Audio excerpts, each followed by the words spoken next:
台关心7月底的凯比风台造成南投国性灾情严重，特别是国姓村内德溪巷走山是真正力，人家厝崩落2米深，加上最近有地震，搁咧落雨，所以就烦恼灾情会愈严重。公所和县府即马赶紧咧想办法要拆。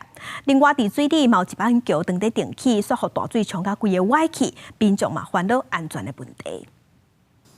透天厝规个厝柜地基也掀起来，厝周围已经向下骹厝差不多2-3公尺。南投国姓乡国姓村德溪巷这个问题，经过7月底凯米风台规个下陷厝去，即马已经成做几楼。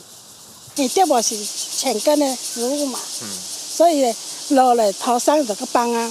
县府请结构技师确定有安全记录，已经搭红单。细5个厝主甲被影响的住户已经落山去亲戚的厝大，毋过上互居民烦恼是最近真侪地震，加上将要逐工拢有中昼过后强降雨，灾情可能会继续扩大。关这路面是真个是处处，有啊处处啊，这都啊落去我倒，这个拢拆落来哇，盖遐嘛拆落来，哇，啊盖迄边遐嘛走啊。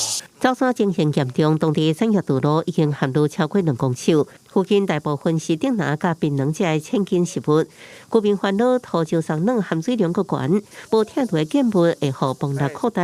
公所表示，已经甲县府研究拆除机制。希望说水保分署这边还是中央这边，看可不可以有什么一些资源可以来资助哈。伫水里向咧定起的明星桥，桥墩的钢条互溪水冲甲弯桥变形，因为这是当地交通要道，居民烦恼就算新桥起好，要安全记录。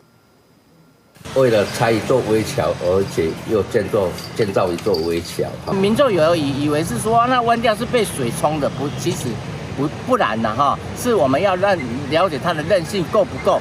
公所表示，经过施工厂商甲建筑单位的评估，初步认为安全无问题，会继续施作。公所也做好监督，确保桥的安全。记者综合报道。